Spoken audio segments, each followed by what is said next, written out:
Assalamu alaikum wa rahmatullahi wa barakatuh. First, let me welcome all of you to the weekly Islamic Society Leading American Muslim Zoom class. Remind myself and you that we are still trying to elevate our ranks as seekers of the divine in pursuit of the alchemy of happiness. I want to thank everyone who supports the organization by volunteering, by inviting people to come this way, financial support, and in every way. I just want to thank everybody. I also want to remind the family that we really need to grow. Our numbers have gone down from about 20 to 8, and I believe we have 6 on this morning. So I really want to encourage you to invite other people to this platform because, as I said, if numbers keep going down, will we have a class? I also want to mention prayer concerns, that you continue to pray for the Tate family and my cousin Lucille, who I'd hoped would join us today. We got news this week that her cancer has metastasized more. The doctor actually referred to it as explosive cancer, and they're just simply keeping her comfortable at this point. So I pray that she will be guided in these days to I.S.L.A.M, inshallah. And so let's just keep her in our prayers. In terms of, yes, continuing to pray for Claudette and Gennard. Please continue to pray for them. In terms of announcements, on Sunday, September the 11th at 9:30, I believe it is, and this will be posted, I will be doing a speech at the Unitarian Universalist congregation in Eustis on radical welcome, expanding slightly on the halakha that we did at the last potluck. On Wednesday, September the 28th at 9 a.m., 10 a.m. because of me being in Chicago time. I guess that came up on my phone as wrong.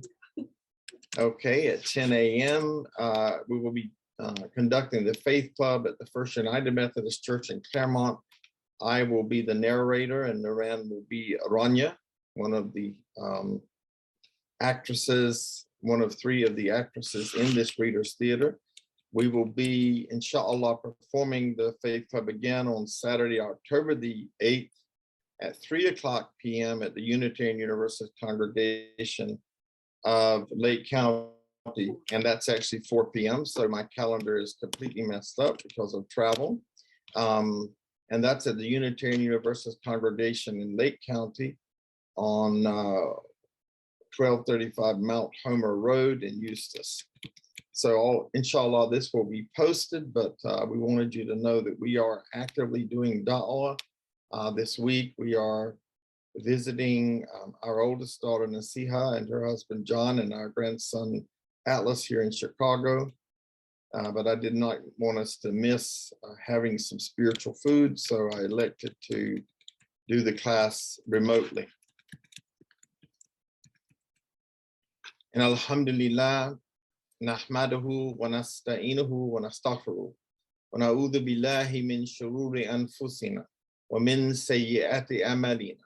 May yahdihillahu fala mudilla lahu wa may yudlil fala hadiya lahu wa ashhadu an la ilaha illallah wahdahu la sharika lahu wa ashhadu anna Muhammadan abduhu rasuluh. Amma ba'd. All praise be to Allah Azza wa Jal, exalted be Allah. We seek Allah subhanahu wa ta'ala's help and forgiveness. We seek refuge with Allah from the evil in our souls and from our bad actions. Whomsoever Allah guides will never be led astray, and whomsoever Allah leaves astray, no one can guide. I bear witness that there is no God, there is no deity but Allah, the one, having no partners. And I bear witness that Muhammad sallallahu alaihi wasallam is Allah's final slave and messenger. Ya ayyuhalladhina amanu taqullaha haqqa tuqatihi wa la tamutunna illa wa antum muslimun. O you who have believed, fear Allah, as Allah alone should be feared, and do not die except as Muslims in submission to Allah. يا أيها الناس اتقوا ربكم الذي خلقكم من نفس واحدة وخلق منها زوجها وبعث منهما رجالا كثيرا ونساء واتقوا الله الذي تساءلون به والأرحام إن الله كان عليكم رقيبا. O people, be dutiful to your Lord who created you from one soul and created from it its mate and dispersed from both of them many men and women. And fear Allah through whom you demand mutual rights and revere the wombs that bore you. Indeed, Allah is ever over you, Ar-Raqib, an observer. Ya ayyuhalladhina amanu taqullaha wa qulu qawlan sadida yuslih lakum amalikum wa yaghfir lakum dhunubakum wa may yuti' Allaha wa rasuluhu faqad faza fawzan 'azima. O you who have believed, fear Allah and speak words of appropriate justice. Allah will then amend for you your deeds and forgive you your sins. And whoever obeys Allah and Allah's messenger has certainly attained a great attainment. Today we will focus, inshallah, on part 2 of centering through our free will. We'll do a little bit of reviewing, but we'll also add to it and enter into some more material today about the importance of centering through this gift that we have of freedom of will. So let us be reminded that free will is given to us by Allah, and it is meant to be our spiritual regulator. It is something that we should be hypersensitive, hyper-conscious about. And in Surah Al-Qaf, verse 29, and say the truth is from your Lord. So whoever wills, let him or her believe, and whoever wills, let him or her disbelieve. So we know that we have this freedom of will here. And when our free will regulator is bypassed and we aren't conscious of what we are doing and why we're doing it and whom we are doing it for, our spiritual system loses balance and equilibrium and goes out of control. Our animal soul just follows our nafs and ego, our desires. It forgets about Allah and our true purpose. We forget about that God infusion that we have. We find ourselves off track. We find ourselves off the Sirat al-Mustaqim. If our free will accepts the guidance of our reason from the intellect of heart, which is filled with Quran and Sunnah, we become centered and we find al-Mizan. We find the balance of moderation in life. And let me highlight in boldface the word moderation here, which is so important. We are not extremists. We are people of moderation. This process becomes strong when good habits are formed in us from birth.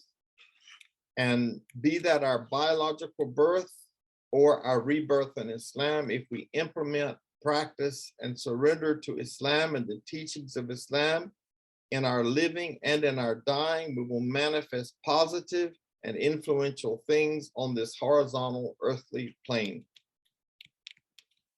As humans, we were created with a natural disposition to be attracted to pleasure or to avoid pain, whether it's emotional, psychological, spiritual, physical, or social. If we look at even babies, infants, they have this oral fixation that soothes them, and they desire to suck, and they will put every single thing they find in their mouth, as those of you who have had babies will so well remember. As adults, we soothe our 5 senses with comforting sights, comforting sounds, comforting smells, scented candles, body lotion, herbal teas, sweaters, wraps, photos, pets, places, tones, music, and stress balls. When it comes to motivation and why people do the things they do, it comes down to the simple science of pain versus pleasure. How motivated are we to avoid the pain of someone hurting our feelings, someone or something physically hurting us? If there is a lion running after you versus a suitcase full of money in front of you, which would motivate the average human being to act quickly. It's the perception of pain and pleasure, not actually pain and pleasure, that drives people. Satan presents thoughts to us, and our imaginations kick in. And since we don't ever know for sure what the future will hold, our brain, specifically the prefrontal cortex, where the amygdala is constantly making assumptions and judgments, trying to process what the heck is going on, and particularly about the future, so that we can avoid pain or we can find pleasure. And it is this perception of future pain and pleasure that drives our actions, what we do or don't do. The unfortunate thing is that we have to know as humans that our perceptions are often very flawed, that the cognitive brain will cause us to believe that there is an oasis of water in the desert and we will die trying to get to that water that's not there. It's all in our head. So the unfortunate thing is that perception is often very flawed, especially when it comes to things that are a bit more complex than running away from the lion or falling from heights.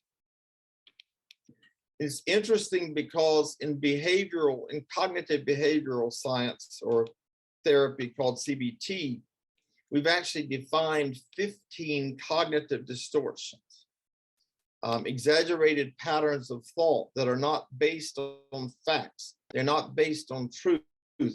And these ideas, these thoughts that might be whispered to us from the shaitan, lead us to perceive or view things more negatively than they really are.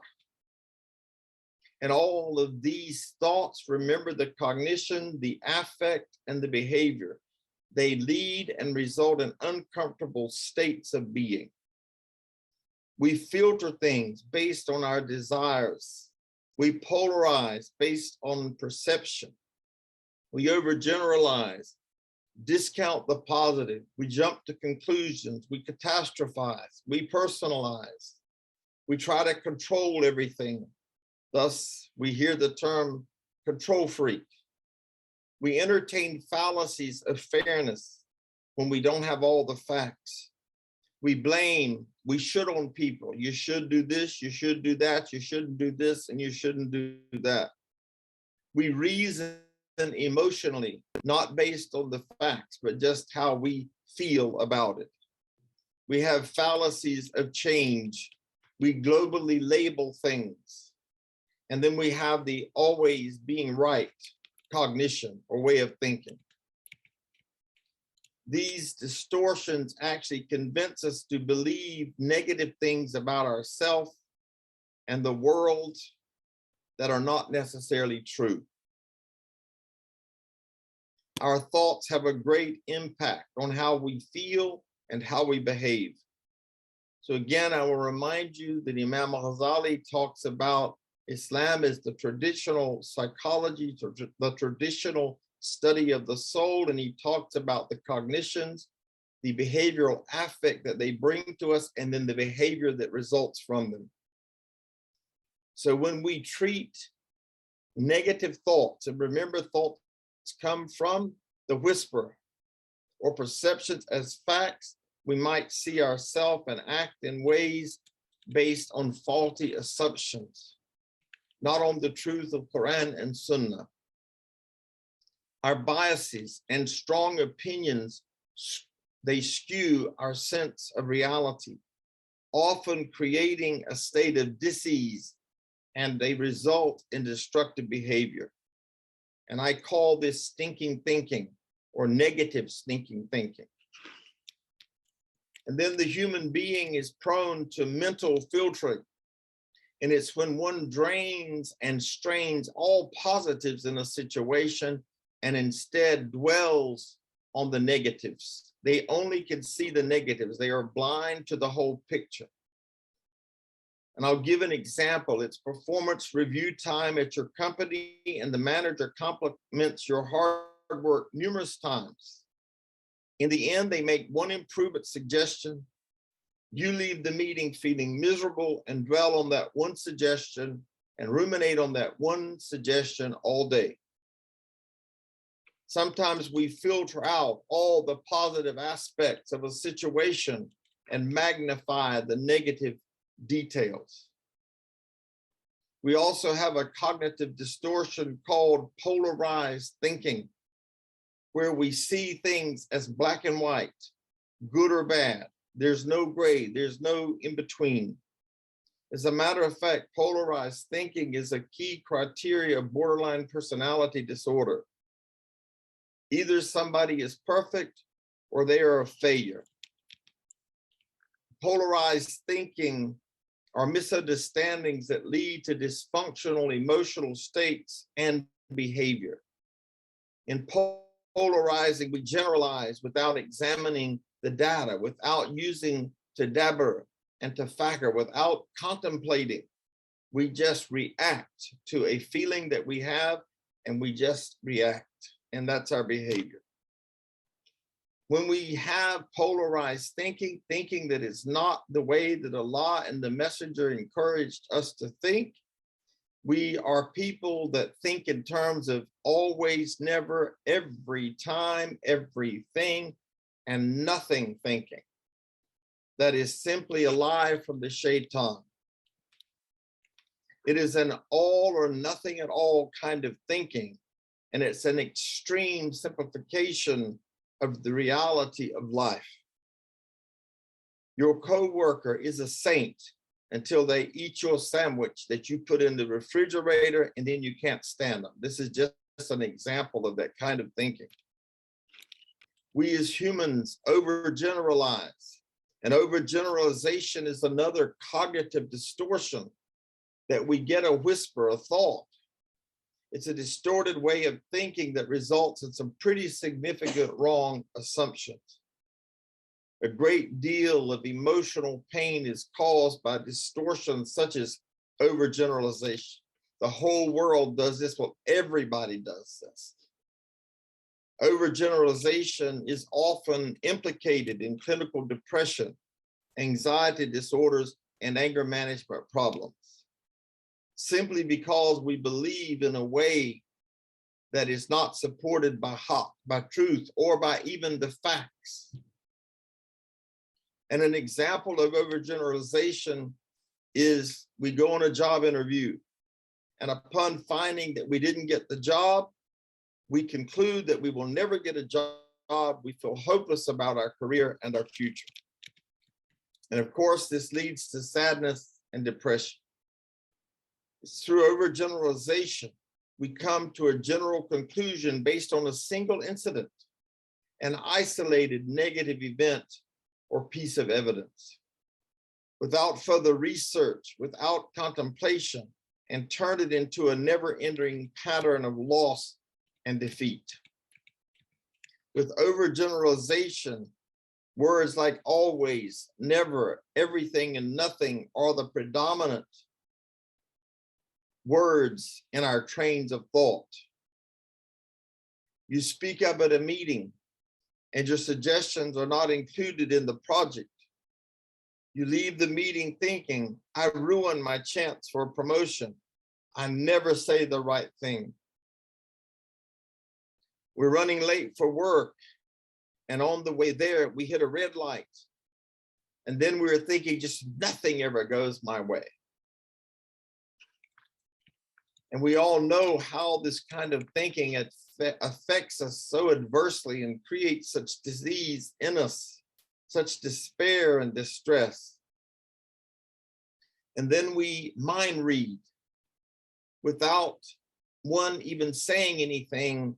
We assume that what people are thinking and feeling, or why they act the way they do. We think we know what people even think about us. When we catastrophize, we jump to conclusions and always expect the worst possible conclusion in every scenario, no matter how improbable it is. when we notice or hear about a problem, we start asking the what if questions. What if he didn't be called because he got in a terrible accident? What if she hasn't arrived because she really doesn't want to spend time with me? What if I help this person and they end up betraying or abandoning me? What if my alarm doesn't go off? And we just have all of this negative thinking. What if I get fired after I worked so hard for this job? And then we have those of us who with a thought decide to personalize things. And we think, or we are led to believe that everything people say or do is a kind of reaction to us. That you're responsible for events that in reality are completely or partially out of our control. Personalization is the act of blaming ourselves for something that is not within our control. And then there's a flip side. There's a flip side of this distortion, and that's blaming other people for what happens in our lives. If the barista had made my coffee faster, I would not have been late from our meeting. Oh, she made me feel so guilty, as if this person has the ability to control us. Oh, they pressured me into making a decision. He made me explode with anger. And we hear these things and we see this thinking that is so contraindicated for a healthy spiritual life. This distortion often results in us feeling guilty or assigning blame without contemplating all the factors involved. And this is why it is so important for we believers to move slowly upon the earth and cautiously upon the earth. All of these cognitive distortions are injustices in Islam. In Surah An-Nisa, Surah 4 and verse 135, the Holy Quran says what is translated to mean, O believers, stand up, be upholders of justice and bearers of witness to truth for the sake of Allah, even though it may be against yourself or against your parents and kinsmen, or the rich or poor, for Allah is more concerned with their well-being than you are. Don't then follow your desires, your ego, your nafs, lest you keep away from justice. If you twist or turn away from the truth, what is? Know that Allah is aware of all that you do. And this is why it is so important as we strive to elevate our ranks as seekers of the divine in pursuit of the alchemy of happiness, that we learn to be aware of what we're thinking and be aware as to whether our thinking is in alignment and harmony with the Quran and the Sunnah, that inshallah will be alive in our heart. I'd be remiss not to mention another verse, actually two verses in Surah An-Nisa, and that's verse 164 and 165. It is not enough for believers to uphold justice in themselves. They are expected to be standard bearers. We are supposed to set the standard as believers. They are supposed not merely to practice justice in their own dealings, but to strive for its triumph. They have to do all within their power to ensure that injustice eradicated is pulled out from the root and replaced by equity and justice. A true believer is required to be the pillar supporting the establishment of right and justice. And it's not justice if you're winning and the other person is not winning. It's not justice if you're only thinking about your desires and no one else's. The testimony of the believers should be solely for the sake of Allah, verse 165. Their testimony should not be biased in favor of any of the parties concerned. They should not use the opportunity for personal aggrandizement, and they should not seek to please anyone but Allah. And as we go into these distortions, we also look at blaming. Blaming others leads to several unhealthy emotional states and diseases of the heart, such as resentment, anger, and hatred. Once we blame someone, do we then think they deserve to be treated or thought of poorly? And that's exactly what happens. We have a thought and we blame a person, and then how do we act? We treat them poorly because they have not met our standard. It's not about Allah's standard, but it's about how we desire them to be. And I have to ask myself and you, is this the approach of mercy? The Prophet ﷺ came as a mercy to all mankind. We will only be merciful when we get rid of these cognitive distortions and we have our thoughts are about Allah and his messengers, that our mind is centered on the way of Islam. May Allah make us to be among those people. We compare ourselves to others, trying to determine who is better looking, who is smarter, and what's the intention behind that?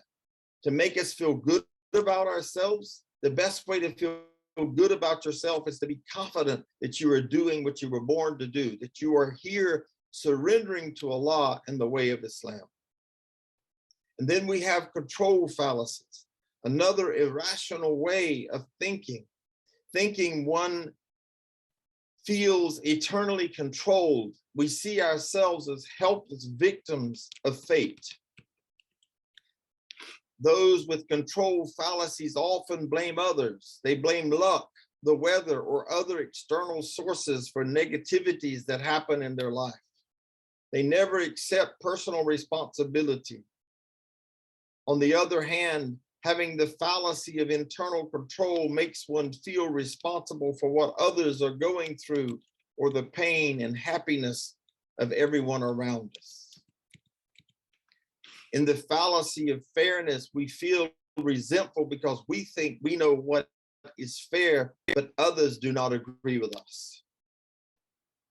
We don't know what's fair because we never have all the facts. We only know what's fair if we have an incident and we're doing it according to what the Quran and the Sunnah says that is fair.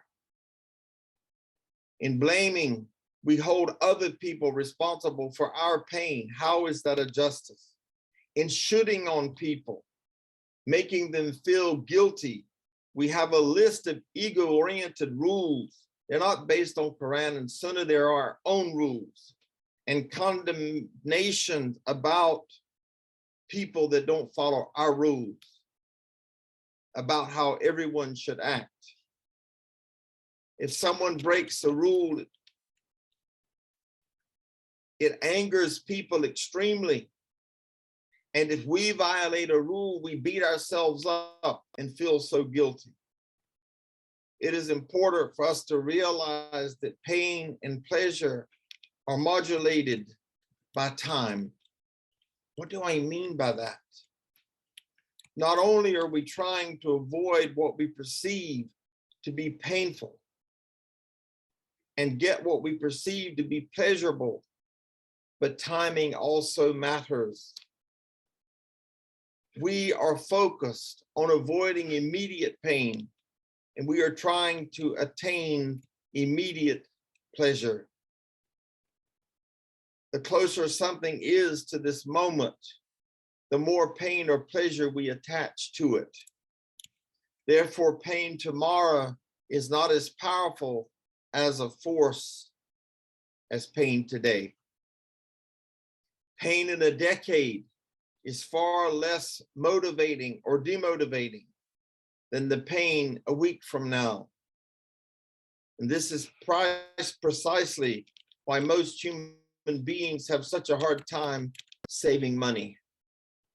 Emotions in the affect behavioral state or reaction will trump our spiritual intellect and logic if our purpose in life is to attract pleasure and avoid pain, if that's what we're living for, our ego. How many times has a lactose intolerant or gluten sensitive person looked at some ice cream or cheesy pizza sitting in front of them and ate the ice cream or pizza, even though they knew intellectually that they would suffer later? And we've all been there, I'm sure. Logically, that person shouldn't have eaten the ice cream or pizza, but the excitatory state of the nafs desiring instant gratification makes that ego want the pizza and the ice cream. So we have to ask ourselves, what wins in our life? The intellect of the Quran and Sunnah, or our affect, our desires? An ounce of emotion wins over an ounce or two of logic every time. The pain or pleasure related to our emotions are hardwired in our brains to be much stronger because it's the primitive part of our brain that tells us to act rather than to think to the future. But Islam teaches us, ponder and reflect before you act. When you defer and you're confused and you don't know what to do, refer to Allah and His Messenger. When something is going to happen now, it's much more likely to trigger an emotional response in us than something that is going to happen decades from now.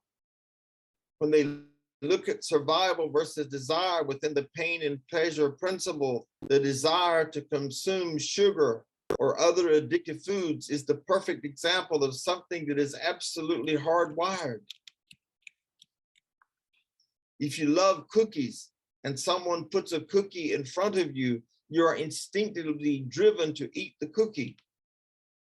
Sometimes we can use enough logic and future pain to stop ourselves, but over 50% of the US population loses that battle several times per day, according to cognitive behavioral therapists and my experience in life.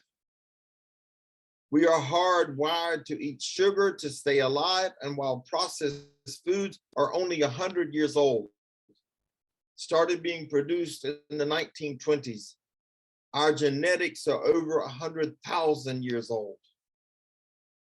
From a survival perspective, the more calories, the better chance that I will survive, that I will live, and I will get what I want. Our brains think, or our brain thinks, eating the cookie means survival, and not eating the cookie, I'll just die. I'm just dying to have this or dying to have that. I'll just die if I don't have that cheesecake.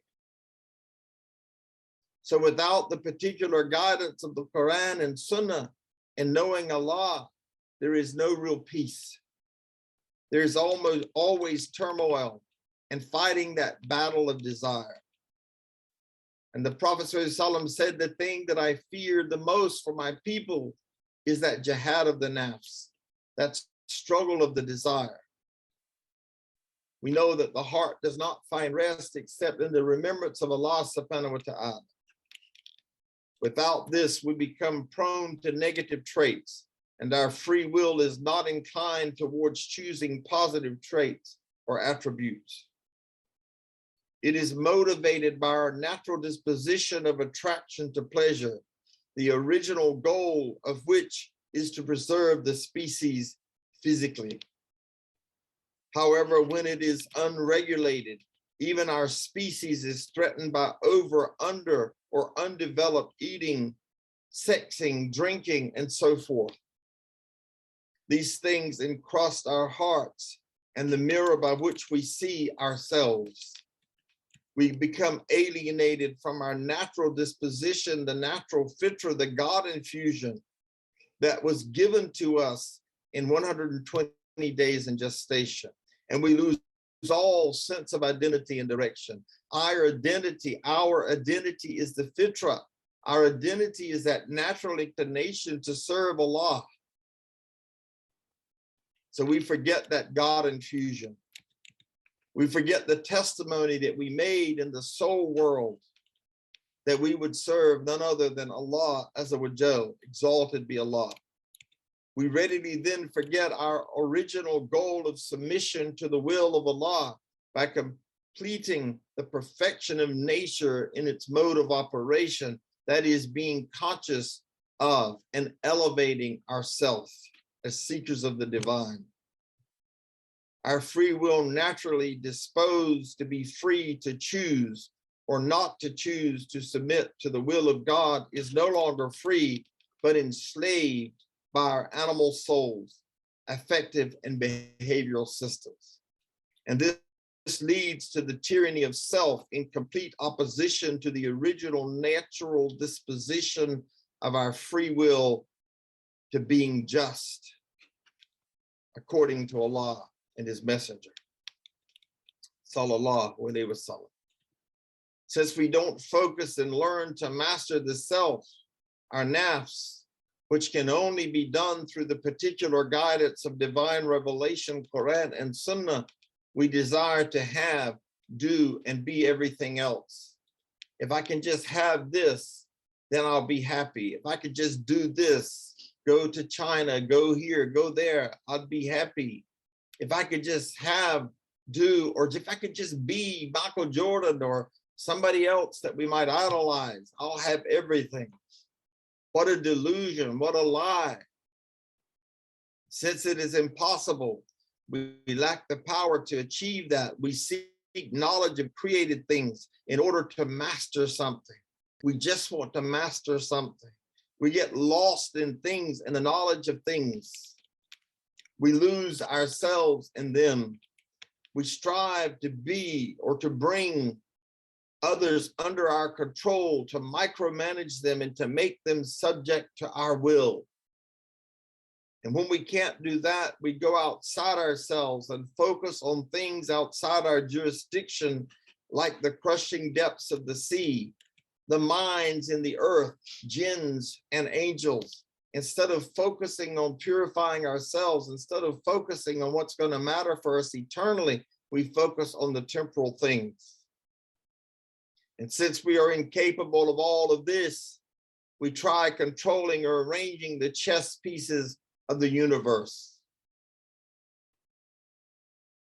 We are born to put our stock, our energy into battling with our animal soul, lust and anger, and our satanic aspect of ego and imagination. If we can win the battle and clear our hearts of the thorns of worldly temptation, we can step into the world of elevating our ranks as seekers of the divine, and we can begin to adopt the seeds of good character that will aid in developing and fortifying our God infusion, our fitra, our soul. When all the weeds are removed from our heart, when we have purified our heart, when we have tilled our soul and gotten rid of the things that are contrary to what the heart is supposed to serve, when we have turned everything upside down so that nothing but that seed, that God infusion remains, we will have chosen to be in our original perfect state and condition. And I will remind you of the verses that I used last week because I think it's so important to hear it again and again.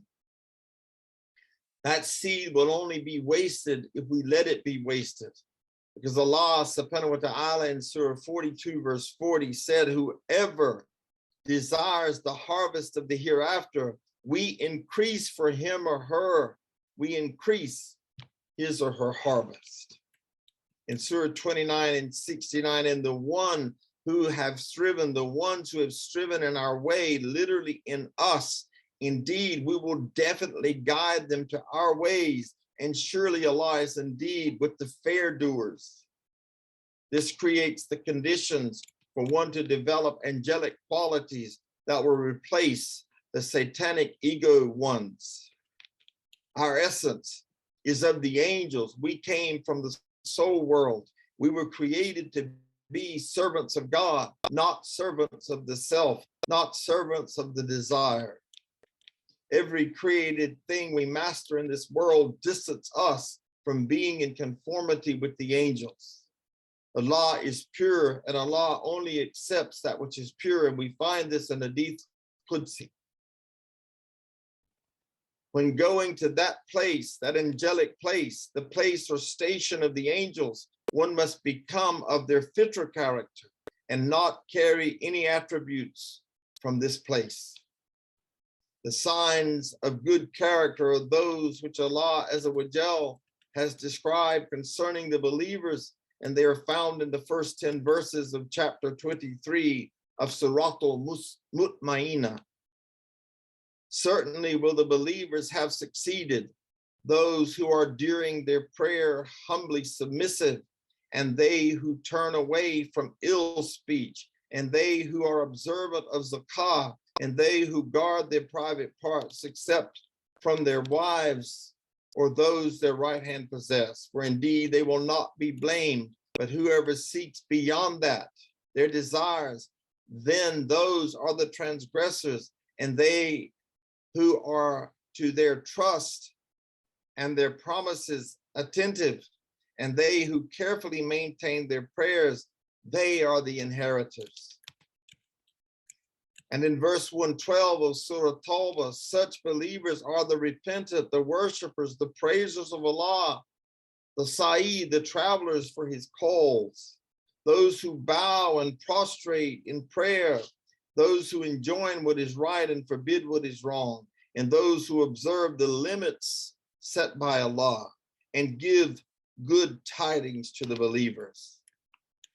Also, in the verses found in Surah Al-Furqan, Surah 25, verses 63 to 77, and the servants of the most merciful are those who walk upon the earth easily.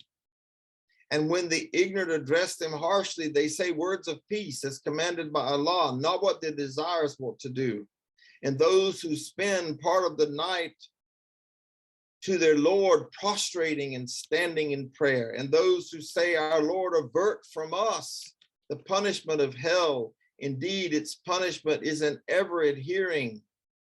Indeed, it is evil as a settlement and residence. And they are those who, when they spend, do so not excessively or sparingly, but are ever in that balance. They're not extreme, between that, justly moderate. And those who do not invoke with Allah another deity or kill the soul which Allah has forbidden to be killed, except by right, and do not commit unlawful sexual intercourse. And whoever should do that will meet a penalty.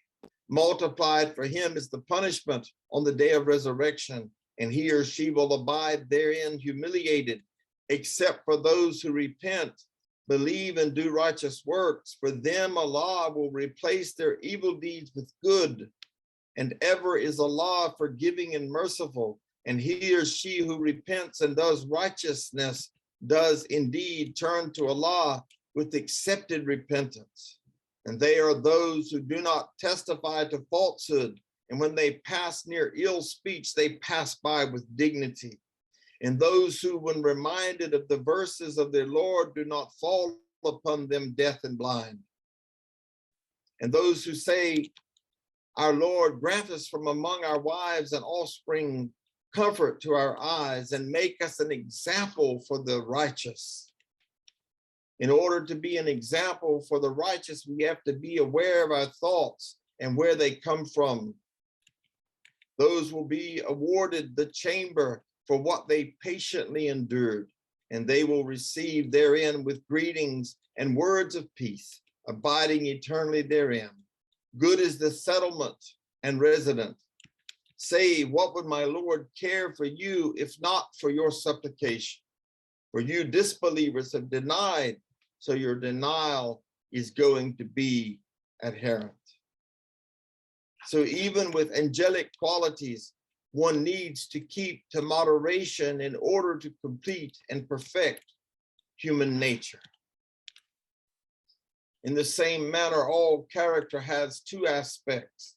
One is praiseworthy and one is blameworthy. So the object, my beloved brothers and sisters, is moderation. Imam Ghazali gives this example. We order the miser to give away wealth until it becomes easy for him or her, but not to the point of extravagance, for that too is blameworthy. But the scale for weighing that is from the religious law, it is from the Quran, just as the scale for weighing the treatment of the body is in the science of medicine. He or she must become so that whatever the law commands him or her to give, he or she gives. And its giving becomes easy for him or her, and that there not be in him or her a demand to keep or hold or hoard onto wealth, for it will be melted and poured on us on the day of judgment. And whatever the religious law commands him or her to keep, he or she should keep, and the urge to give of that not be in him or her, so that he or she be moderate. Therefore, if those impulses continue to appear in him or her, but he or she presses them by force, he or she will remain ill. However, that's spiritually ill. He or she is praiseworthy because he or she is indeed forcing him or herself to take this medicine, and this compulsion is the way that good character will become natural for him or her. Imam Ghazali stresses moderation and says, any attribute which is not possible for a person to eliminate should be kept at the level of moderation, so that one way it is as though it were eliminated. As water is not devoid of warmth or coldness, that which is tepid and equitable resembles that which is devoid of both extremes. Moderating the self is about self-discipline. It's about surrender. It's about vulnerability. It's about restraint. It's about controlling our will. Therefore, moderation and the mean and all qualities have been commanded because they are what's best. They are what is better. Our angelic hosts of conscience and willpower must struggle against our animal soul, our nafs, our desires, our ego. So we have to ask the question, and we'll go into this deeper, inshallah, in next week's class. But I just want to touch on this today. What fuel did Allah subhanahu wa ta'ala give for the armaments of the battle? What is the source of energy?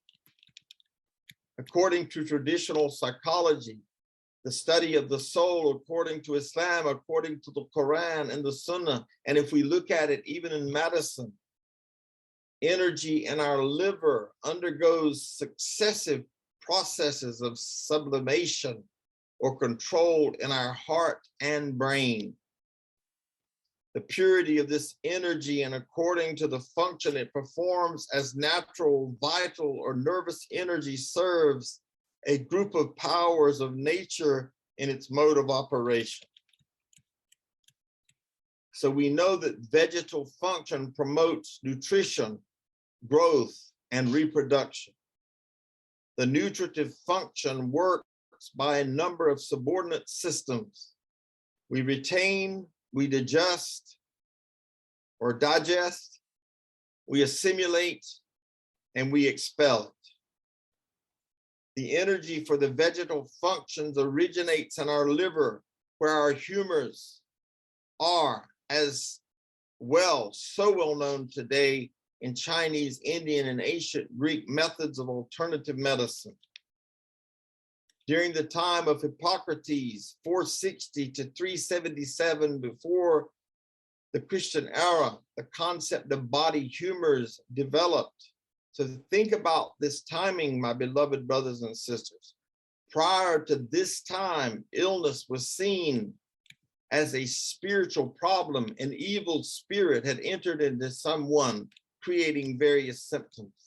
In medieval times, the body was understood via the concept of body humors. According to humoralism, 4 bodily fluids, blood, yellow bile, black bile, and phlegm, determined a person's temperament, and an imbalance led to certain sicknesses depended upon which humors were in excess or had deficits. In other words, we're not in moderation, we're not in balance. And interestingly enough, William Shakespeare created characters that are among the richest and most humanly recognizable in all of literature. Shakespeare understood human personality in the terms available to his age, that of the now discarded theory of the 4 bodily humors: blood, bile, melancholy, and phlegm. You might wonder where I'm going, but it will all make sense as we break it down. and we see how this affects our thinking, our affect, and our behavior. These four humors were understood at that time to define people's physical and mental health and determine their personality as well.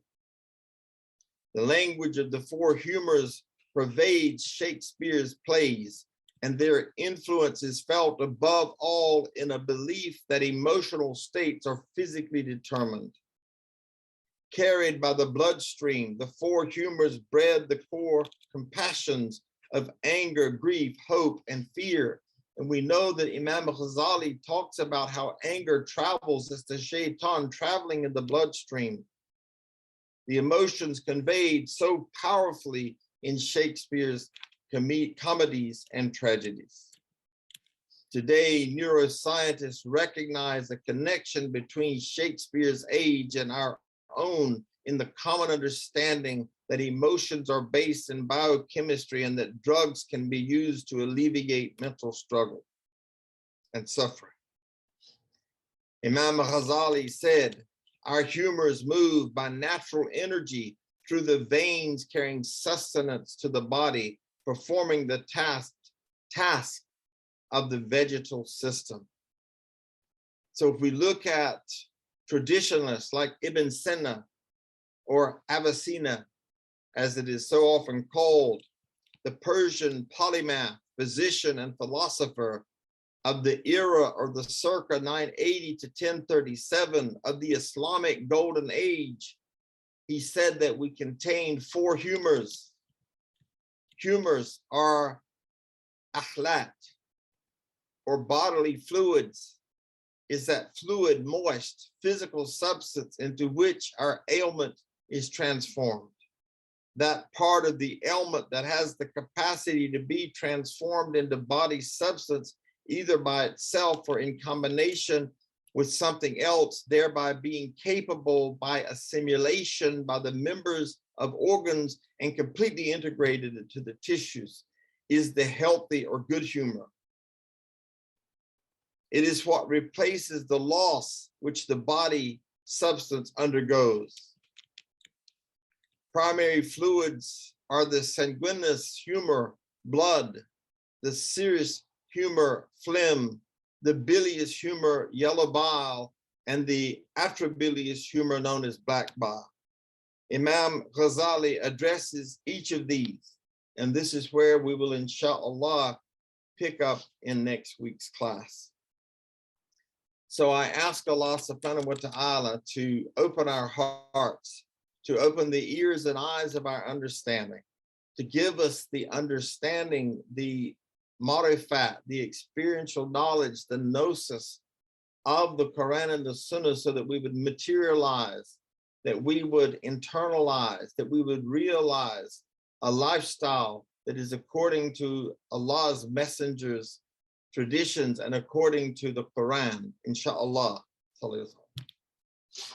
So I ask Allah subhanahu wa ta'ala to accept this work, to accept this material, and that we will use it and be reminded of our intention, of our purpose in life. Inshallah Rabbil Alameen. I love you all for the sake of Allah.